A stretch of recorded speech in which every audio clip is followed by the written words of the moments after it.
Hey there guys, this is Mike Kim once again. Welcome back to my channel on Diablo 3. My previous video was about the wizard in a solo PvE skill build and how they would handle themselves in PvE alone. But this next one is going to be about performing well in a group.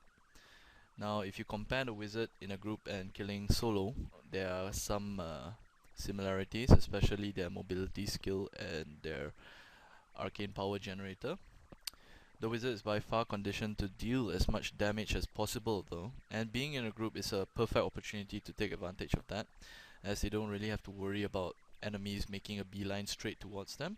The reason for this is that there will be multiple players within your group, which makes it so that you aren't the only target among a horde of enemies, so you won't have to kite as much.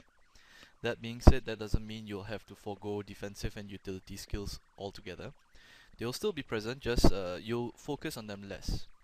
It all boils down to your role in the group, of course, and as a wizard, it's more likely that your team will rely on you to burn down targets quick and efficiently to make the group fast, or at least clear content fast, because most of the time the reason why you're in a group is because you're farming or trying to clear a dungeon together. So you'll need to perform your role as DPS, and because you're range and you are in the perfect position to deal a lot of area of effect damage, that works. If you're walking in a public game, however, it might be a bit different because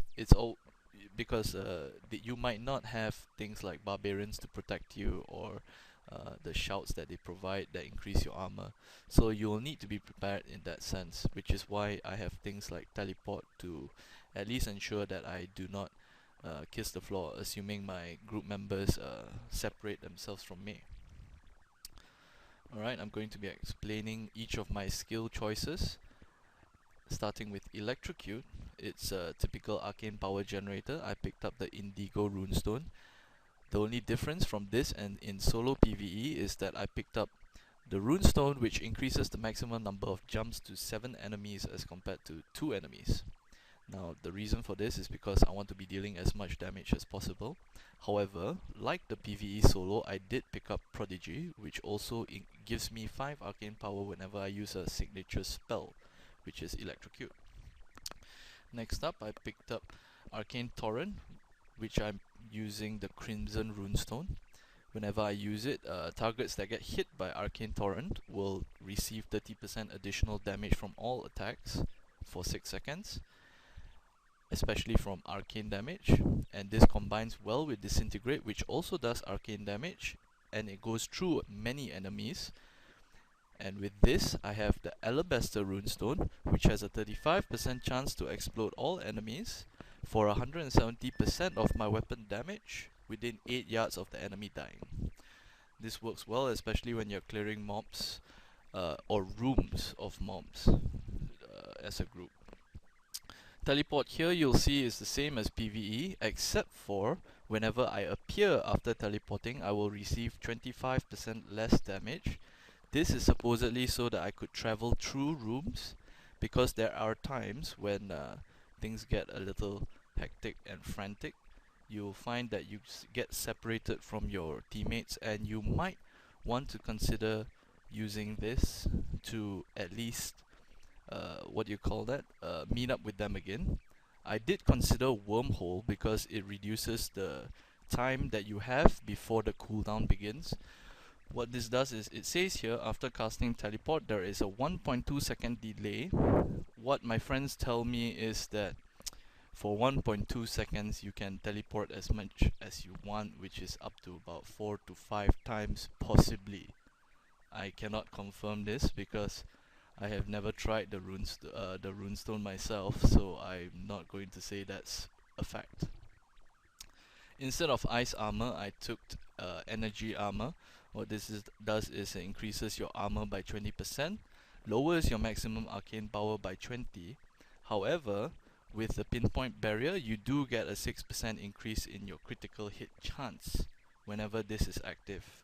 So when it comes to dealing as much damage as possible to the biggest group of enemies you can, this is probably the most efficient armor you can have. And for my final skill, I picked up the Familiar, which is a 1 minute duration pet that does not disappear and cannot be damaged by enemies. It does 15% of your weapon damage as arcane. I do not know the attack speed or how much damage it can deal. However, with the Crimson Runestone, it does increase all your damage by 30%, which is, in my opinion, very powerful, at level 4 at least. For passive skills, I mentioned I picked up Prodigy, which gives me 5 arcane power every time I use a signature spell.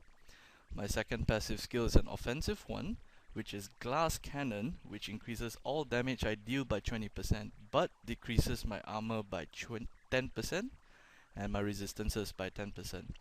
On the other hand, because I have energy armor which increases my armor by 20%, I'm not sure if it's multiplicative or something, but I hope that it will balance itself out. And I'm also assuming I'm not going to be hit that often.